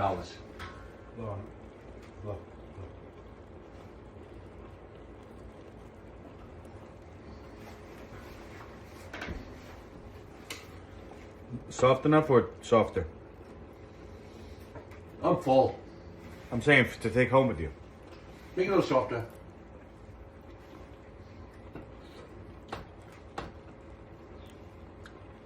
Yeah. It's the house, that house, my mother's house, even in the shape it was in back in the 70s when my father bought it, $50,000. If it was in that shape now, it would still be worth $1 million. But since they fixed the whole thing up and put a deck around it, and it was really nice, it's worth about $3 million. Wow. $2 million, probably about $2 million more since they fixed it up. But back in the 70s, you figured it was like $1 million home to now for $50,000. And that goes to show you how different it was back in the 70s. The same house that's $1 million now was $50,000 in the 70s. Reason why I say it would be $1 million now because it wasn't fixed up back in the 70s. It's worth $3 million now because they fixed the whole thing up. Oh yeah. When you do all that work on a house, it brings up the value. Definitely. But it went down in value a little bit though because even though it got fixed up, they got old because like you keep up a house, you fix up the whole house. And a few years go by, there's wear and tear. But even though there's wear and tear, the house was fixed up so nice. If it was in the shape it was in when they first fixed it up, it probably worth $5 million. Probably about $5 million. But it was in the shape it was in back in the 70s when they bought it for $50,000, probably worth a little over $1 million. I see. But then again, you get those houses in Garden City; those are mansions, and those houses are only worth about $3 million. Good. And they're mansions, so In Garden City, you get a lot for your money. Even in West Hempstead. In West Hempstead's a lower middle class neighborhood. You would never know it because you get a lot for your money, you know? I don't think West Hempstead is a lower middle class neighborhood. That's what I was told. Somebody living there told me that. Maybe. Somebody that lives there. It's not a poor neighborhood. It's far from poor. But it's lower middle class. Oh, wait a second, Sir Doyle. This one already has broccoli in it. It's not a poor neighborhood. It's far from poor. But it's just lower middle class. This one already has broccoli in it. Lower middle class is not poor. Lower middle class is far from poor.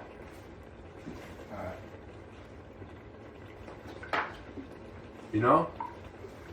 I guess. Long Beach is a melting pot. Part of Long Beach is upper middle class. Where the houses are bigger, it's upper middle class. And then there's poverty there too. But you go to the waterfront property in Long Beach, it's upper middle class. My mother told me a long time ago, her house was nowhere near. She took me to Long Beach, and there was a house in Long Beach, a really big, beautiful house in Long Beach, a waterfront property and everything, huge house. And my mother goes, you know, if I moved out of my house in Port Washington, and I moved over to this house here in Long Beach, the taxes would be half the price, and the house will cost half the money my house costs. And she said I would be able to put half the money in the bank, and you'd be able to. I'd be able to, since the house is bigger, I'd be able to take you to live with me in this big house. Wow. And I said, really? She goes, yeah, but I'm not going to do it. And a bitch, huh? What a bitch, huh? And this house was huge, 3 times the size of my mother's house. And she said it was worth half the money, and it was waterfront. She said it was worth half the money, and then the pool, half the money, and the property was 4 times the size of my mother's property, and half the money. And the taxes were lower. So what is it about Port Washington that she loves? She have family up there? She's been living there. She all her friends. We've been living there since I was a kid. Since I was we moved there when I was. It's really a pain to move. When I was 10 years old. We moved there when I was 10 years old. She's got used to the house. She got used to the area. She just likes it there. But I'll tell you, if I were her, I'd buy that house in Long Beach with that huge property, the waterfront property, and that huge house. I'd buy it in Long Beach in a heartbeat. Yeah. Because if you think about it too, Long Beach is you get a lot for your money, and it's a nice day. Parts of Long Beach are really nice, and those houses that are over that area, they're really nice. It's a really nice town. Mm-hmm.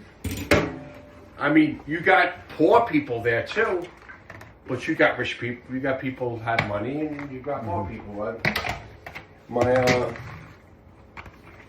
My mother's used to live in Port Washington. There aren't too many poor people in Port Washington. The only poor people in Port Washington are the people that live in Cow Bay, which is the projects. Oh. And otherwise they're all rich. And she likes those snooty people. They're all snooty. Yeah. They really are snooty. You go to Long Beach, there's one of those really nice houses like I mentioned. The people in those neighborhoods, and even in those beautiful houses, they're not snooty. They're not snooty because they're down to earth. Yeah. And you go to the boardwalk. I like it. I like Long Beach. Even though there's also a lot of poor people in Long Beach, I still like it. Right. And in Far Rockaway, it has all kinds of, there's a multi-pat too. Far Rockaway's not all poor. Far Rockaway has a rich Jewish neighborhood, and it's got the hood. It's both.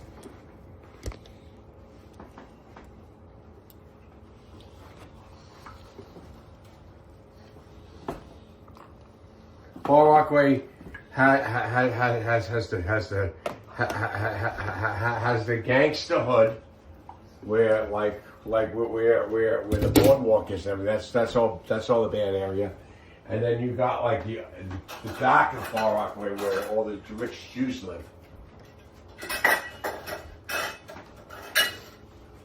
All right, makes sense. Far Rockaway, but you figure, like Long Beach has a nice boardwalk, but like the boardwalk in Far Rockaway is very poor. The boardwalk in Far Rockaway, Long Beach is both, but with Far Rockaway, the boardwalk is the poor part of Far Rockaway. Believe it or not, it's a nice. The boardwalk is nice over there, but it's for poor people. And then the back of Far Rockaway is a rich Jewish neighborhood.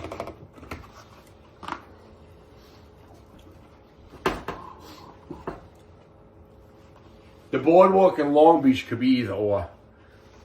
You could have there's low income housing in the boardwalk in Long Beach, and there's also a high rise apartments where rich people live. Yeah. The boardwalk in Long Beach is both. It could be I used to train a guy. What? I used to train a guy who had a high-rise apartment. In Long Beach? Yep. But you got like the high-rise, the beautiful rise apartment, the rich people, and then you walk down further, you got the low-income housing. Yeah. You go down like 2 floors down, there's low-income housing. And then you got the bungalows, where it's really bad.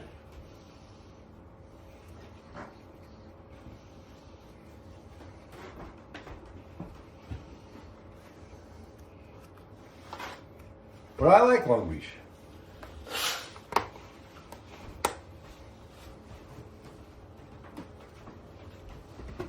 And even in the area where those like houses like my mother showed me, those people aren't snooty. Of course, they don't even have half the money my mother's got, but you figure even so, they have a nice property and they're not snooty. Right. My mother's snooty. She likes those people in that town because she's like them. She's snooty like them. Right. You know? My sister too. My sister right now lives in Glen Cove, and she had a really huge house, but then she lost all her money in a divorce. Now she lives in Cape Cod and Glen Cove, but they're on the North Shore and they're snooty. You know? My sister grew up in that town, and she had a lot of friends because they were all shallow like her, so she was able to get along with them, you know. Yeah. Me, I didn't get along with those people, and I was different. I was an outcast, and they treated me like an outcast because I wasn't like them. But my sister was like, she fit right in with those assholes. She fit right in with them. Figure skater? Yep. I told you that she's a figure skater. Yeah. Yeah, she fit right in with them people.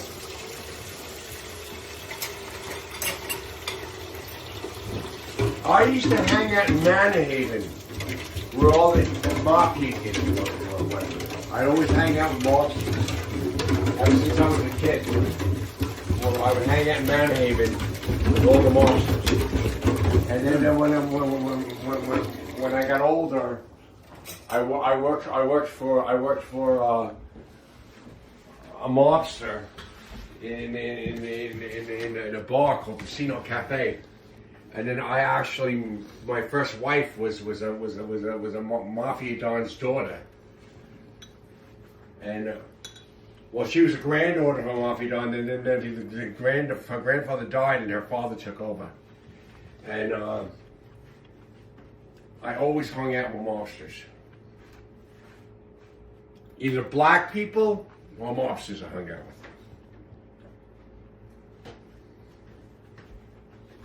But even the black people I hung out with were connected to the mob. They weren't normal black people. They were regular black people. They were connected to the mob. Like my second wife, her mother had a lot of connections to the mob. You put this in the sink? Even though she was black, she had connections to the mob. You put it in that big pot in the sink.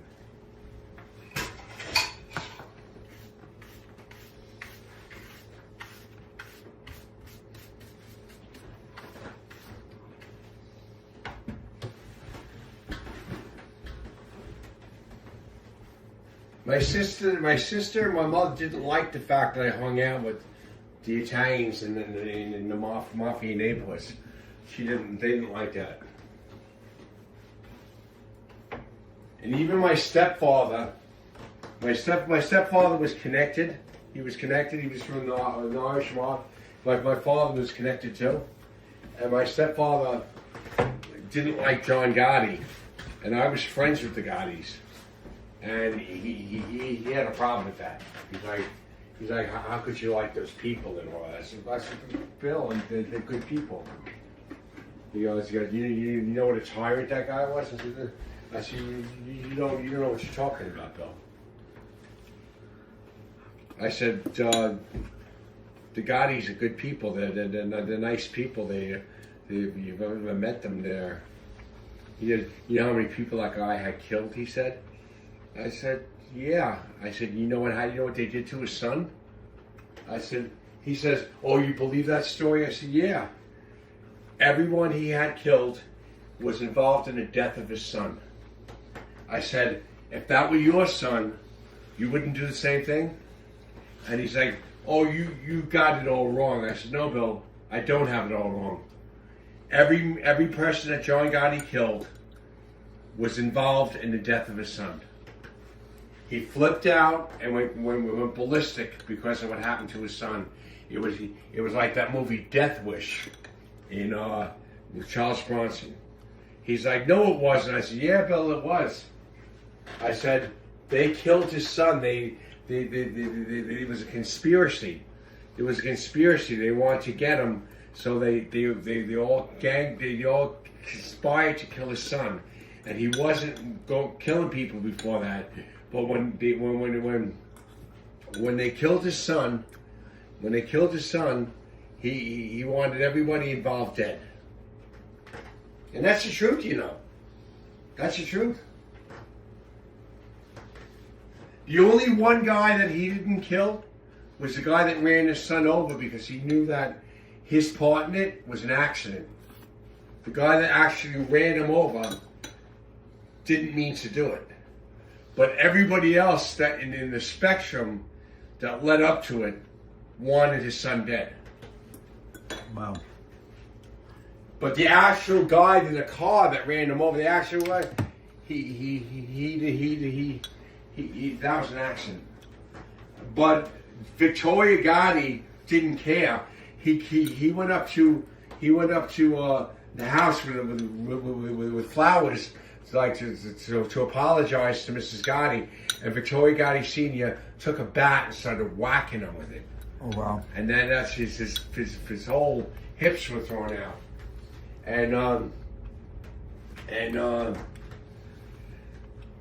but John Gotti didn't have him killed because he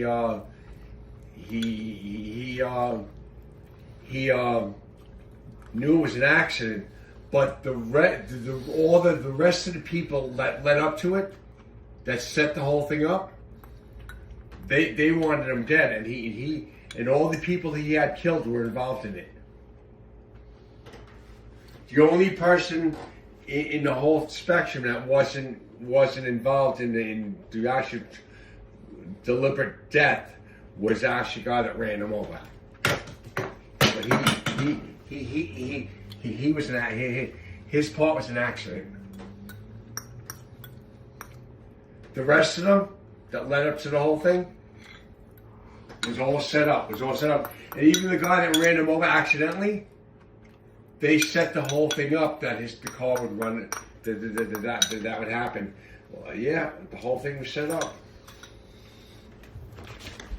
I thought he backed into him accidentally. He did, yeah, he did. But there were other people involved in it that were that were conspiring to kill the kid, and they were all involved in it. And it just so happened that they set it up that would happen. They made it to make it look like, I mean, he did that by accident, but everything else that transpired, like this chain of events, the chain of events, and they created those chain of events. There was that everything like one. This didn't happen. This wouldn't happen, and they planned the whole thing. And the guy that actually ran him over was like a patsy. He was an accident, and